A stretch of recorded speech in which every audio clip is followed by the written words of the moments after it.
prod, ils m'appellent, ils me disent ouais, machin, enlève ses tweets, elle a un mec, ça se fait pas, machin et tout. Genre, il y a un démon qui surveille, mes couilles, genre, coup de pression. Genre, les 3 tweets où genre, je lui ai dit, tu mouilles sur moi, j'ai écrit de la merde. J'ai terminé, ils m'ont demandé de supprimer, genre, coup de pression et tout. Comme elle dit qu'elle a jamais rien parlé à la prod, de toute façon, elle est jamais fautive, elle. Moi, je te dis, c'est une grosse petite merde et elle dira pas la vérité. Quand ils m'ont évincé de la villa des cœurs brisés parce que c'est des bouffons, ils ont jamais avoué que c'était eux, mais pourtant, c'est là, pareil, c'est eux 100%. D'où on démol, ils l'appellent quoi, des clashs. Depuis quand ils appellent en démol? Faut arrêter n'importe quoi, ça. On sait, comme d'hab.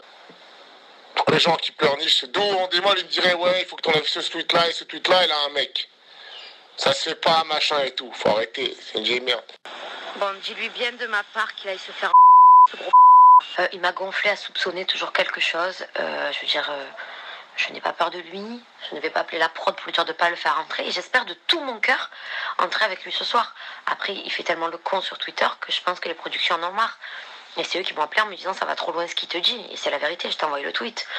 On peut se chamailler, on peut se taquiner un peu, mais il y a certains propos à pas tenir. Donc voilà, il s'en prend qu'à lui-même, hein. C'est un peu comme le Vivian. Faut juste qu'ils contrôlent un petit peu leurs petits doigts sur leur clavier et tout ira mieux pour eux. Mais qu'ils arrêtent de mettre la faute sur les autres. Donc oui, la production regarde les réseaux sociaux, malheureusement. Ensuite, non, c'est pas mon mec qui a vu les tweets, c'est mon père.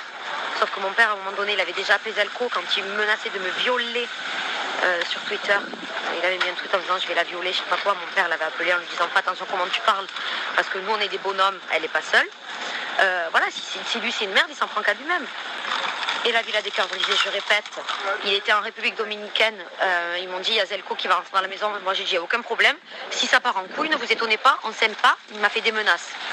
Et après, ils ont décidé de ne pas le faire rentrer. Et à un moment donné, moi, je suis dégueu pour choisir qui rentre ou qui rentre pas. Faut qu'il s'arrête. Faut juste qu'il assume d'être une grosse merde et que plus personne ne le veut.